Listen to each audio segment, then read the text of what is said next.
Hello and welcome to the Denver Homes Market Report. This is Ricky Schoonover, your local realtor with 8Z Real Estate and host of this show, the Denver Homes Market Report, which is Denver's monthly real estate podcast where we go over everything, all things real estate here and around the Mile High City. So now we are in our 6th season, as we've talked about last month. We are now in our 7th episode. So welcome to the 7th episode of the 6th season.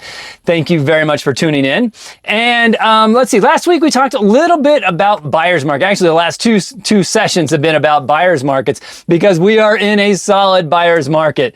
Interest rates are lower, inventory is up, sellers are willing to make a deal. You still can get some seller concessions for rate buy downs if you'd like. So we are in a solid buyer's market. We have not been in a buyer's market in over a decade. And it took us all this year. I've been hinting around since about January or February. I've been hinting around. Buyer's market's coming, buyer's market's kind of here, buyer's market's almost here, and now here we are in the fall, and we are in a solid buyer's market. Plenty of inventory out there. If you're looking for a home, they tend to stay on market right now for about 45 days. Now, that doesn't mean every home is going to stay on the market for 45 days, so don't take your time too long, but as an average, about 45 days, houses are staying on market before they get an offer. And when they do get that offer, those sellers have been waiting those 45 days. They don't want to let you go as a buyer. So whatever you need to keep you on the hook as a buyer to buy that home, they do not want to start back over. They do not want to have to go back on market and then start explaining to the other realtors that come along or the buyers that come along why the deal fell through. They would rather keep you as a buyer and get through. So if they need a roof, guess what? You're probably getting a roof. If they need a new HVAC system, guess what? You're probably getting a new HVAC system. Those type of concessions, or maybe your interest rate is right now probably in the high 5s to low 6s, and you want to bring that down to get that closer to the mid 5s.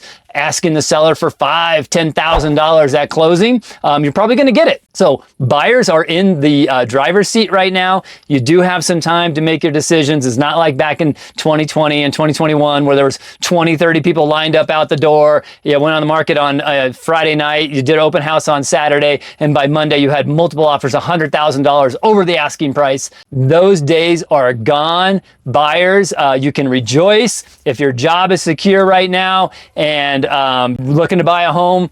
Now is probably a good time to do it, at least here in the Denver market area for sure. All right, so we won't beat that anymore. If you're looking to buy a home, give me a call. I've got quite a few in my pipeline right now that are looking. So give me a call, 720-688-5110. And if you're a seller, don't despair. If you're looking to sell your home, it's not the end of the world. We can get your home sold. We've got to price it right. We have to merchandise it right. We have to do real estate. We're back to real estate. That's what it's all about, is we are back to doing real estate, and it's a good feeling. So if you're a buyer out there, you're in the driver's seat. If you're a seller out there, don't despair. We just got to work a little harder to get those buyers, pricing the home properly.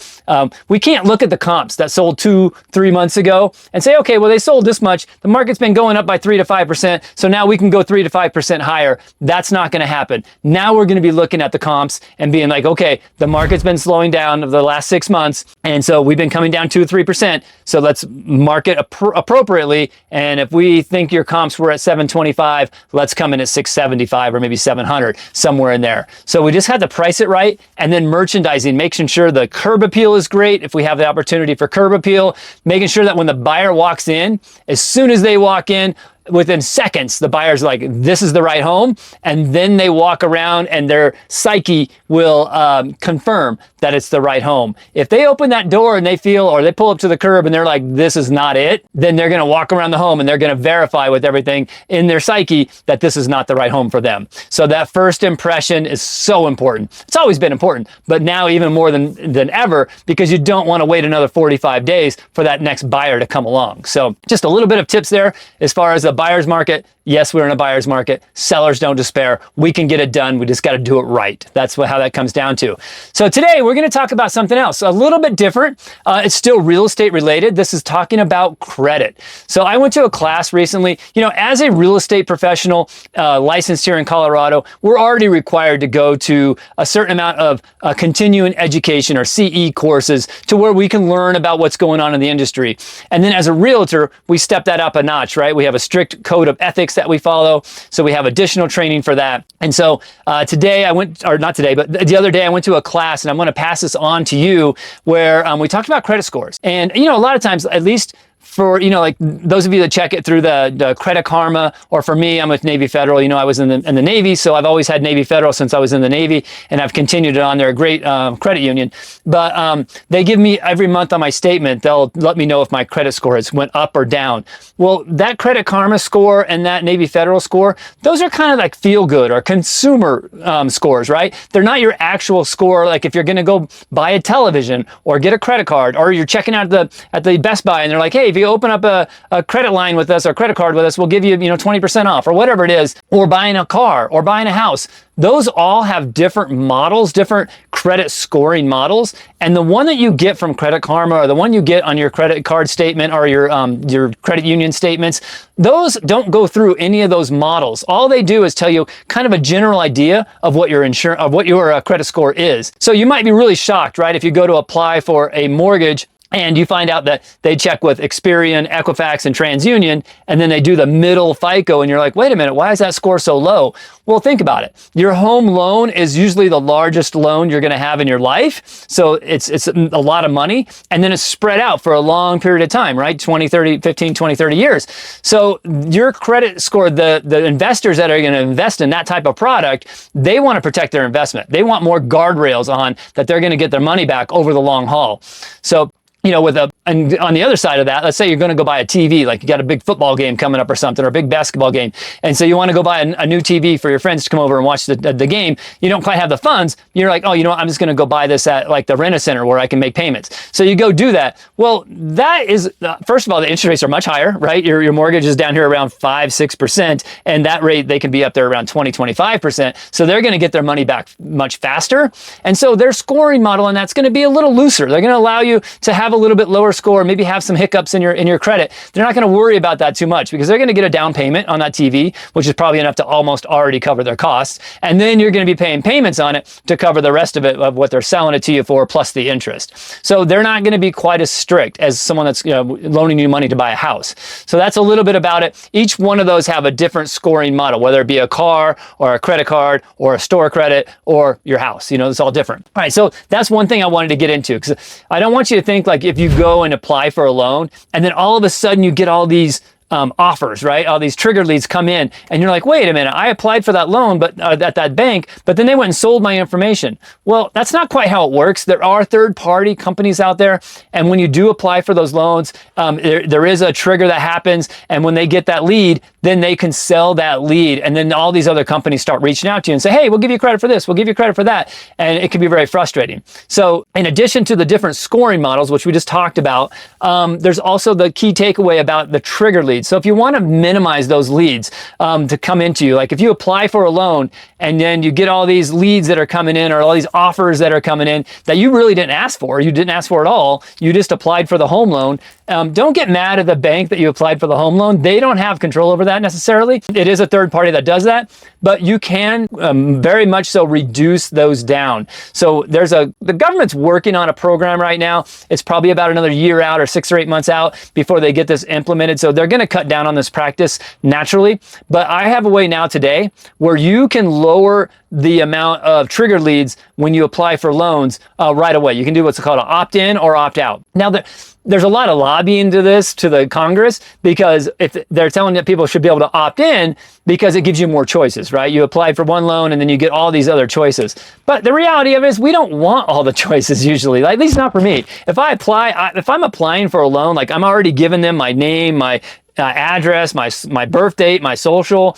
I've kind of made my decision that that's who I'm going to work with. And I don't necessarily, as a consumer, then need 10,000 more people reaching out to me to kind of give me the same line of credit. I have relationships with people who I get loans with, whether I'm buying a house. It's usually with Jaxanne Riggs of the Mortgage Network. She's my preferred lender partner. She has been for years. And so I know the person I'm getting the credit from, and 10 other banks could send me offers and I'm not even going to look at them. They're just going to be a waste of time in my mailbox or my spam phone calls or my email inbox, however it ends up coming to me. So for me, I wanted to opt out, but you may want to opt in and then where you get more offers. That's just up to you. I would say most people are in the camp of once you've made the decision of where you're going to buy that car and you've applied for your financing there, or if you're going to buy a house, you went out and you found your lender that you're going to work with, you've already found that person, you have a relationship with them, you trust them to some degree, and now you're getting ready to do business with them, and you don't want 15, 20 other offers coming in from all these other unsolicited sources. You can opt out, and the website to do that, but it is www.optoutprescreen.com. So I'll just put it on the screen. So whenever you are watching this video, we'll pop it up on the screen there. It's going to be too hard for me to try to spell this out here on the podcast here, and it's not going to do any good anyway. So if you're watching this podcast, go to my YouTube channel. Actually, that's a good segue. Go to right there. There's going to be a subscribe button. It might be right there, but hit that subscribe button for me so you get more information every month. The podcast comes out the first Thursday of every month. This month I'm a little late, so I don't know if I'll get it edited and get it up by Thursday. Today's already Wednesday, so probably not. But we'll get this podcast out this week, and then I'll make sure I put a little script up there so you can see where it's the optoutprescreen.com. And that is where you can go, and you do have to put in, well, you don't have to, but it's strongly recommended that you do put in your social security number, and so that way, and your name and all your other information, so that way they can opt you out from everywhere. If you don't feel comfortable doing that, that's fine too. It's nothing from me. It's not something that I necessarily endorse or something that I necessarily get any sort of credit from. It was just, I went to this class. I trust the folks that were giving me this class. I've done this class in the past, and this was actually through the Mortgage Network. And so I've done these credit classes over the years as being a realtor. So I trust them. I know the information is secure. If you don't put in your Social Security, they'll still try to do the best they can. They'll still try to opt you out, and it may take you off of some of those trigger leads. But the way to maximize the impact of that is to give them all your information, so that way they can block out all the information. So just a little note on that. Other than that, that's going to wrap up today's podcast. Talked about we're being in a solid buyer's market. We've been talking about that for the past 3 episodes. Sellers, don't despair. We can still get your home sold. Still got properties being listed. We do have a lot of inventory, so be patient and price your property correctly. Don't look at what your neighbor sold for 6 months ago and think you can add 3 to 5% to that. It's not going to happen. Look at what your neighbor sold for about 6 months ago, knock off about 3 to 5%, and then price your home there. And that's probably where you're at, regardless, right? We all think that we have the nicer home, like ours has a corner lot, or ours has a newer paint job, and all these sort of things. The reality is the value of our homes are really the real estate, the ground, the dirt, and then what's around us that makes our area desirable. That's the real value of the real estate. Just because we put on new siding, or we put on a new roof, or we put in a new HVAC system, those are all positive things. Those are all great things to help a buyer come to the decision that they want to write an offer, but it's not necessarily the value. The value is, again, the dirt where your house is located and the things around you that make your house desirable. And so your neighbor's house and your house, even if they have gold-plated toilets and you don't have gold-plated toilets, guess what? You're probably worth about the same amount. Now, there might be a buyer that walks into that home and, whoa, they have gold-plated toilets. This is amazing. And there might be some that's kind of tacky, and your home might be worth more. So I wouldn't go so much on what the homes have as far as finishes go. It is important, but the real value is the dirt where your home sits, whether it's a condo or townhouse or a house, doesn't matter. But where your home sits as far as the earth below you there, and then what's around your home that might make your home more desirable to more buyers. Whether that means that you're in a very walkable neighborhood where you can walk down to the coffee shop or walk down to a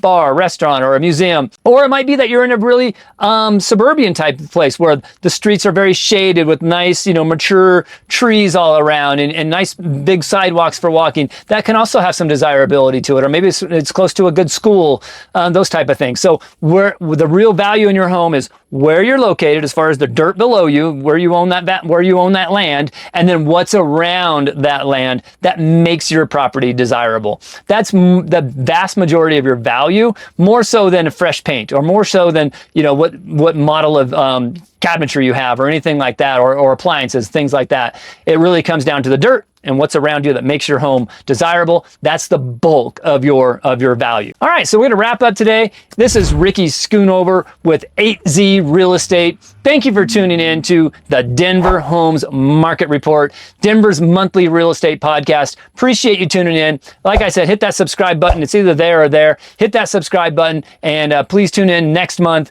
the first Thursday of November, and we'll have a great show for you there as well. All right, thank you so much. Have a good one.